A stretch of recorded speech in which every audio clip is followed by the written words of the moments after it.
नमस्कार दोस्तों, आपका स्वागत है हमारे इस चैनल में एडवोकेट कृष्ण कुमार त्रिपाठी। दोस्तों, हमारे ही इस चैनल के एक मेंबर ने हमसे रिक्वेस्ट करी कि सर आप कुछ कंज्यूमर कोर्ट के बारे में भी बताइए। तो दोस्तों, कंज्यूमर कोर्ट के बारे में मैंने पहले बताया है। हालांकि ये बात सही है कि हमारे इस चैनल में हम अक्सर मैट्रिमोनियल डिस्प्यूट से संबंधित मामले ही अपडेट करते हैं।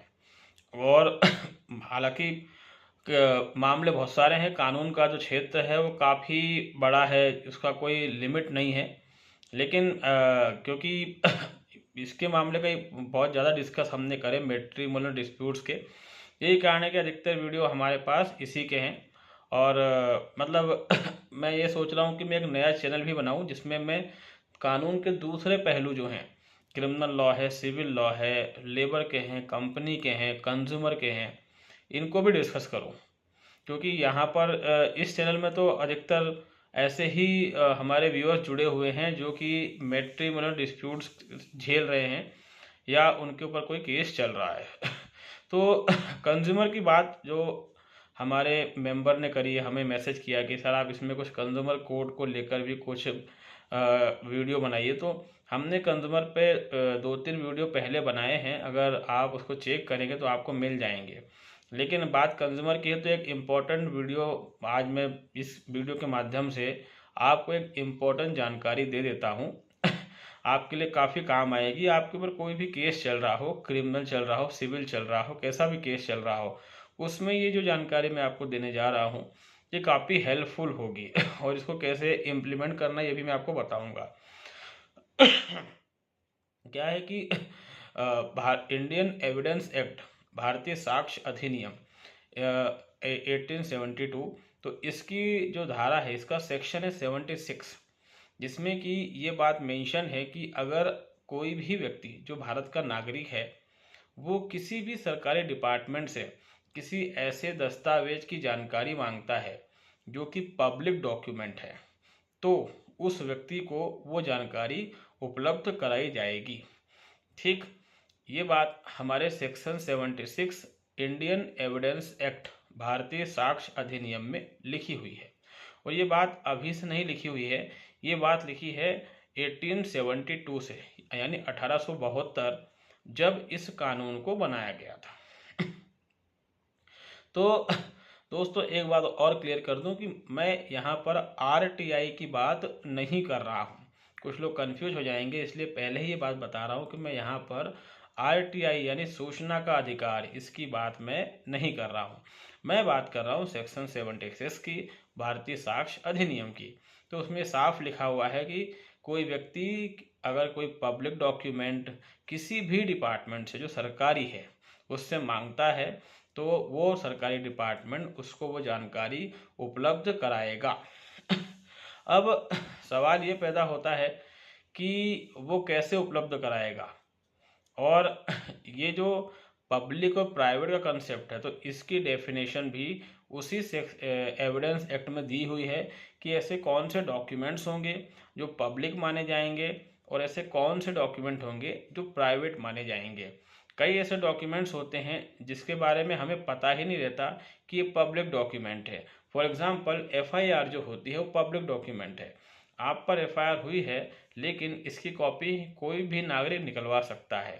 कारण यह है कि अगर किसी के खिलाफ एफआईआर हुई है तो कानून का कंसेप्ट ये है कि उस व्यक्ति ने समाज के खिलाफ अपराध किया है। इसको क्राइम अगेंस्ट सोसाइटी कहा जाता है। यही कारण है कि समाज को ये जानने का अधिकार है कि उस व्यक्ति ने क्या क्राइम किए हैं। तो सेक्शन 76 का जब आप इस्तेमाल करते हैं तो पहली बात तो ये कि उसकी एप्लीकेशन में जो नीचे का नोट रहता है, मतलब नीचे आप एक नोट डाल दें कि ये एप्लीकेशन सूचना के अधिकार के तहत नहीं लगाई गई है, बल्कि ये application section 76 Indian evidence act 1872 के तहत लगाई गई है। ये नोट डालना इसलिए ज़रूरी है कि अगर ये नोट नहीं डालेंगे तो जहाँ पर भी आपकी एप्लीकेशन जाएगी वो व्यक्ति ये समझ लेगा कि इसने तो आरटीआई लगाई है, तो वो उसके अकॉर्डिंग आपको जवाब देना शुरू कर देगा। और परिणाम ये होगा कि आप जो है लंबे फंस जाएंगे, क्योंकि आरटीआई में कई बार लंबे समय तक जवाब नहीं आता है।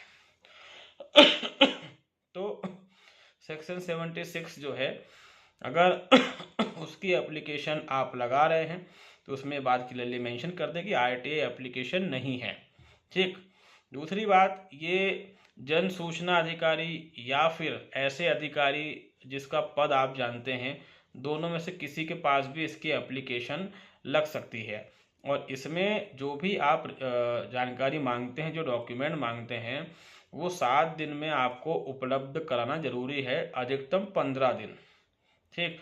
आप कोर्ट में नकल लगाते हैं ना, वो धारा 76 यानी सेक्शन 76 के तहत ही लगती है। आपने कभी ध्यान नहीं दिया होगा उस पर, क्योंकि जब भी नकल मिलती है तो उसमें सील लगी रहती है। नकल यानी सर्टिफाइड कॉपी। जब आप कोर्ट में, high court, supreme court, district court, कोई सी भी कोर्ट है, वहाँ पर किसी भी डॉक्यूमेंट की सर्टिफाइड कॉपी आप निकलवाते हैं तो उसमें लिखा रहता है, सील लगी रहती है कि under section 76 of Indian evidence act, ये उसमें क्लियरली मेंशन रहता है। तो सेक्शन 76 के खिलाफ आप जब भी कोई एप्लीकेशन लगाएंगे किसी भी डिपार्टमेंट में, अगर वो 7 से 15 दिन में जवाब नहीं देता है तो आपको इसमें फर्स्ट अपील, सेकंड अपील में नहीं जाना है, आप सीधे उसके खिलाफ जो है कंज्यूमर कोर्ट जा सकते हैं। ठीक। और कंज्यूमर कोर्ट में सेवा की कमी, इसका केस लगा सकते हैं कि मैंने इनसे जानकारी मांगी थी धारा 76 में, भारतीय साक्ष्य अधिनियम में, और इन्होंने जो है मुझे जानकारी नहीं दी। डिफिशियंसी ऑफ सर्विस कहते हैं इसको। ठीक है। इसका प्रोविजन कंज्यूमर कोर्ट में देके रखा है कि अगर किसी भी नागरिक को अगर किसी चीज़ की आवश्यकता है और अगर उसमें वो कोई पैसा पे कर रहा है और सामने वाला जो है वो उसको उस तरीके की सर्विस नहीं दे रहा है, तो उसको डिफिशियंसी ऑफ सर्विस यानी सेवा में कमी का कहा जाता है। और इसके तहत कंज्यूमर कोर्ट में मुकदमा दर्ज होता है, और अगर आपने प्रूव कर दिया तो उस व्यक्ति पर जुर्माना लगता है। ठीक है। ये एक शॉर्टकट तरीका है कोई जानकारी निकालने का, लेकिन इसमें से वही जानकारी आप निकाल सकते हो जो कि उनके पास पहले से उपलब्ध है। हालांकि इसको हम आरटीआई का छोटा भाई कह सकते हैं, और आप पर कोई सा भी केस चल रहा हो, क्रिमिनल हो, सिविल, उन सब में बहुत काम आता है, क्योंकि इसमें अपील में नहीं जाना है। उसने इन्फॉर्मेशन नहीं दी, आपने डायरेक्ट कंज्यूमर कोर्ट में केस लगा दिया, दावा ठोक दिया, और उसमें जो भी आपको लगता है कि इन्फॉर्मेशन भी मिल जाए तो थोड़ा पैसा मुझे मिल जाए, 20, 25, 50 हज़ार, 1 लाख, 2 लाख, तो उतने के जुर्माने या मुआवजे की आप मांग कर सकते हैं। तो दोस्तों, ये चीज़ मेरे ख्याल से आपको समझ में आ गई होगी। कंज्यूमर कोर्ट की अगर हम बात करें तो यह हर जिले में होता है, और कंज्यूमर कोर्ट में आपको केस लड़ने के लिए वकील की आवश्यकता नहीं होती। कंज्यूमर कोर्ट को जनरली कंज्यूमर कमीशन कहते हैं, कोर्ट नहीं कहते इसको, ये इसको कमीशन बना दिया गया है। ये क्वासी जुडिशियल बॉडी होती है। मतलब क्वासी जुडिशियल बॉडी का मतलब कि इसमें एडमिनिस्ट्रेटिव के ही रिटायर लोग बैठते हैं। ठीक है। और कुछ रिटायर जज बैठते हैं और यही फैसले करते हैं। ठीक है। इनके पास सिविल कोर्ट का पावर होता है। कंज्यूमर कोर्ट में मुकदमा दायर करना बहुत आसान है, इसके लिए आपको वकील की आवश्यकता भी नहीं है। ठीक है। और बिना वकील के आप उसमें अपना केस फाइट कर सकते हैं। कंज्यूमर कोर्ट में केस बहुत जल्दी ख़त्म हो जाता है। इसमें स्टाम्प ड्यूटी का कोई लफड़ा नहीं रहता है। एक मतलब स्टाम्प ड्यूटी ऐसा कह सकते हैं इसमें लगती ही नहीं है। ठीक। और फैसले इसमें जल्दी होते हैं, भीड़ भाड़ वाली कोई बात नहीं रहती। और अगर किसी सरकारी कर्मचारी के खिलाफ अगर आप केस जीत गए तो उसकी नौकरी जाना तय है, या फिर वो बहुत बड़ी दिक्कत में आ जाएगा। तो कंज्यूमर कोर्ट में जब भी आप कोई केस लगाते हैं तो पहले आपको पूरा केस तैयार करना पड़ता है, ड्राफ्टिंग करनी पड़ती है, उससे रिलेटेड डॉक्यूमेंट्स आपको लगाने पड़ते हैं, और इस पूरे केस को आपको जो प्रेजेंट मतलब सिस्टम है कंज्यूमर कोर्ट का, उसके अकॉर्डिंग आपको इसको ऑनलाइन जाकर अपलोड करना है। कंज्यूमर कोर्ट की वेबसाइट होती है confonet.com, इस पे जाकर आपको ऑनलाइन जो है उस पूरे केस को अपलोड करना है।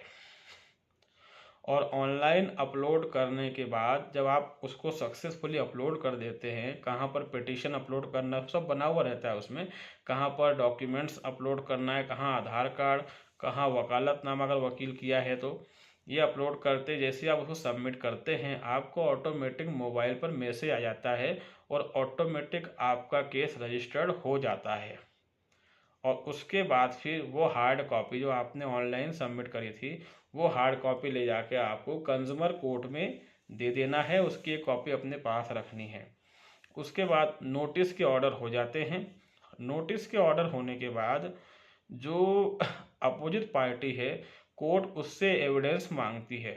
सवाल ये पैदा होता है कि क्या कोर्ट हमसे एविडेंस नहीं मांगेगी?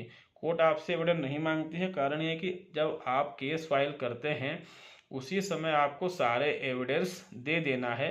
बाद में इक्के दुक्के एविडेंस आप दे सकते हैं, लेकिन स्टार्टिंग में ही आपको दे देना है। यही कारण है कि तुरंत कोर्ट अपोजिट पार्टी को क्या कहते हैं नोटिस जारी करती है, और जब भी वो प्रेजेंट होता है 45 डेज का उसको समय दिया जाता है, और वो व्यक्ति जो रहता है वो अपने एविडेंस लेकर आता है कि क्या वो बेकसूर है या नहीं। अगर वो अपने एविडेंस नहीं दे पाया तो सीधी सी बात है कि कोर्ट जो है मान लेती है कि ये दोषी है और इसने जो है कहीं ना कहीं उपभोक्ता संरक्षण अधिनियम के नियमों का वायलेशन किया है, उल्लंघन किया है। तो कोर्ट जुर्माने के तौर पर उसको सजा सुनाती है। जो भी जुर्माना आपने मांगा है उसको ध्यान में रखते हुए, या उसके आसपास या उतना ही, जैसा भी कोर्ट को लगता है। तो ये एक बहुत फ़ायदे की चीज़ है, इसमें कोई खर्चा वर्चा नहीं होता है। ठीक है, कंज्यूमर कोर्ट का ये बहुत अच्छा कंसेप्ट, इसमें कोई खर्चा नहीं होता है। अगर आप 5 लाख तक का मुआवजा मांगते हैं तो उसमें 1 रुपया भी आपको स्टाम्प ड्यूटी पे नहीं करना है। और अगर 5 से 10 लाख के बीच का मांगते हैं तो मात्र 200 रुपये की स्टाम्प ड्यूटी आपको देना है। कुल मिलाकर इसमें कोई ज़्यादा खर्चा नहीं, नॉमिनल खर्चा होता है। ठीक है, और इसमें वकील की आवश्यकता नहीं है, ना ही इसका प्रोसीजर लेंदी है, इसका प्रोसीजर बहुत शॉर्ट है। तो आप आसानी से वहाँ पर जाकर गिरी से गिरी हालत में 1 साल के भीतर भी आप अपना केस निपटा सकते हैं। हालांकि उसमें 90 दिन का निपटाने का बोला गया है, लेकिन आप जो है 1 साल के भीतर इस केस को निपटा सकते हैं। अब मैट्रिमोनियल डिस्प्यूट्स वगैरह हो गए, उसमें आप सेक्शन 76 का इस्तेमाल कर सकते हैं। और जैसे डोमेस्टिक वायलेंस हो गया तो सेक्शन 76 का इस्तेमाल करके आप जो है संरक्षण अधिकारी के पास एप्लीकेशन दे सकते हैं। उसके अलावा कोई क्रिमिनल केस हुआ, उसमें पुलिस के इन्वेस्टिगेशन से संबंधित सारी जानकारी आप ले सकते हैं जो आप पर चल रहे हैं। तो इसमें आरटीआई के मुकाबले कम समय लगने की संभावना है। और अगर आपको सही जानकारी नहीं मिली, टाइम पर नहीं मिली, या जानकारी मिली ही नहीं, ऐसी किसी भी सिचुएशन में आप सीधे जो है कंज्यूमर कोर्ट में उस अधिकारी के खिलाफ केस लगा सकते हैं। वो चक्कर काटता रहेगा, परेशान होता रहेगा। तो मेरे ख्याल से ये जो जानकारी हमने आपको दी, ये आपको समझ में अब तक आई होगी। कंज्यूमर कोर्ट में अगर हम जिला कंज्यूमर कोर्ट में ही केस लगता है, तो हम अगर वहाँ पर केस जो है मान लीजिए हार जाते हैं, तो फिर आपको स्टेट कंज्यूमर फोरम में जाना पड़ेगा, जो कि हर राज्य में वहाँ की राजधानी में होती है। ठीक है, इसको हम कह सकते हैं थोड़ा हाई कोर्ट के इक्विवेलेंट रहती है ये। वहाँ पर आपको जाना पड़ेगा, अपील करनी पड़ेगी। वहाँ से भी अगर हारते हैं या अनसेटिस्फाई हैं आप जजमेंट से, तो आपको national consumer forum new Delhi जाना पड़ेगा। ठीक है, तो इसकी ये सिस्टम है। और इसमें अमाउंट भी बटा हुआ है। अमाउंट बटा हुआ है का मतलब ये कि मेरे ख्याल से 20 लाख रुपए तक के जो मामले हैं, अगर आपने 20 लाख या उससे कम का क्लेम किया है, तो जो आपको जिला कंज्यूमर कोर्ट में ही केस लगाना पड़ेगा। 20 लाख से 50 लाख तक के मामले हैं, ऐसा कुछ उसमें सिस्टम है, तो फिर आपको स्टेट कंज्यूमर फोरम जाना पड़ेगा। और उसके ऊपर के अगर मामले, तो आपको नेशनल कंज्यूमर फोरम जाना पड़ेगा। आपके दावे पर डिपेंड करेगा कि आपने जितना भी मांगा है उसके अकॉर्डिंग आपका केस नेशनल कंज्यूमर फोरम में चलेगा, स्टेट में चलेगा, या डिस्ट्रिक्ट कंज्यूमर फोरम में चलेगा। तो इस तरीके से कंज्यूमर फोरम में केस चलते हैं। यहाँ बड़ी आसानी से आप अपना केस लड़ सकते हैं। यहाँ वकील की कोई आवश्यकता नहीं होती। यहाँ कोई ज़्यादा दाव पेच नहीं चलते। स्ट्रेट फॉरवर्ड एविडेंस यहाँ पर मांगा जाता है और उसके बेस पर ही फैसला होता है। तो ये सेक्शन 76 अगर आपके ऊपर मुकदमे चल रहे हैं तो वहाँ बहुत जगह ये आपकी हेल्प कर सकता है। आरटीआई को छोड़कर इसकी एप्लीकेशन भी आप लगा सकते हैं, क्योंकि आरटीआई जो है आरटीआई के तहत हम कंज्यूमर कोर्ट नहीं जा सकते। कई लोगों के मन में ये भी आया होगा कि जैसे कि सेक्शन 76 में जानकारी नहीं मिली तो हम कंज्यूमर कोर्ट चले जाएं, तो आरटीआई में भी नहीं मिले तो वहाँ भी चले जाना चाहिए। तो आरटीआई में नहीं जा सकते, इसके दो कारण हैं। पहला कारण तो कि आरटीआई में अगर जानकारी नहीं मिलती तो फर्स्ट अपील का ऑप्शन है, वहाँ भी नहीं मिलती तो सेकेंड अपील का ऑप्शन है, और वहाँ से भी अनसेटिस्फाई हैं तो आप हाई कोर्ट जा सकते हैं। लेकिन सेक्शन 76 जो है उसमें आपके पास फर्स्ट अपील सेकंड अपील का ऑप्शन नहीं है। तो ये इसमें फ़र्क है।